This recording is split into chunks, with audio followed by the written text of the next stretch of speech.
First of all, the US Navy, what role does it play in the climate change debate? Why are you here in Durban? Well, first, thanks so much for having me here, and I really appreciate the opportunity.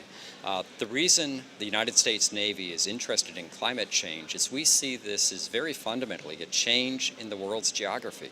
And just as our United States Department of Defense, we plan for many, many things and many contingencies. We plan for changes in population, changes in resources, changes in policies and politics the world over. We operate every day in the world's geography, be it the South China Sea, be it the Indian Ocean, Atlantic, Mediterranean, and increasingly the Arctic.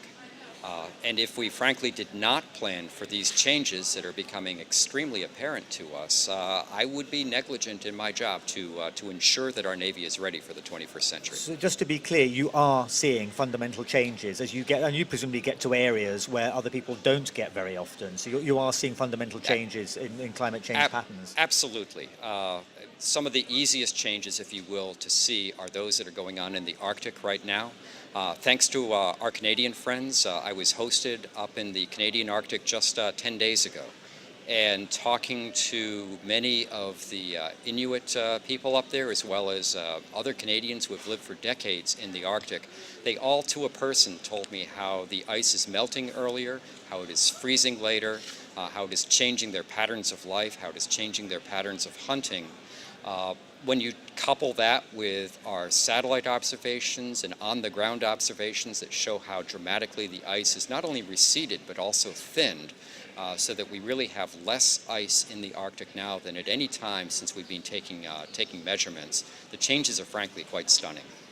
You're also an oceanographer. Yes. I spoke to an oceanographer a little while ago, and she was saying that the whole subject of the ocean, given that 71% of the Earth is covered by oceans, is not really high up enough on the agenda in the climate change discussions. Is that a view that you share? Well, that's a very good way of looking at it. In America, we have this little saying, it's like, why do people rob banks? It's like, well, that's where the money is. And what I tell people when you're looking at global climate change is why study the ocean? And it's like, well, that's where the heat is. And what the science tells us that about 80 to 85% of the heat, of the additional heat that we've seen in the last, say, 50 years or so, is actually, it's not in the atmosphere, it's not in the land, it's in the ocean. And just understanding how that heat will then impact not only the ocean's ecosystems, but where we, people, and other land-based animals and plants live, is still one of the things that, on the details, still needs to be worked out. So I would absolutely agree that the oceans need to be looked at. The other component that is not always thought of with the oceans is how they are becoming more acidic.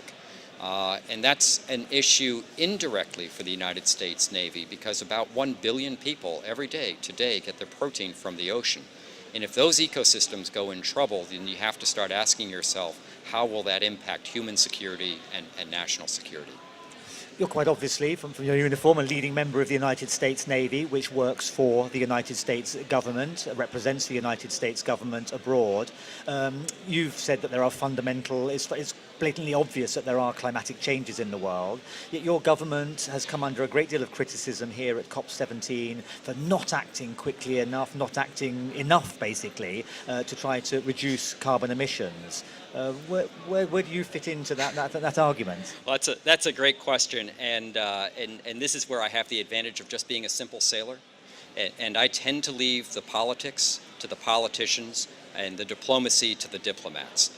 What I really concentrate on is just ensuring that our United States Navy and my component of the Department of Defense, we are ready to meet whatever challenges we have in the 21st century. So we'll be ready to do what our president asks us to do, our national command authorities ask us to do. So I just kind of look at what the observations or what the facts on the ground are.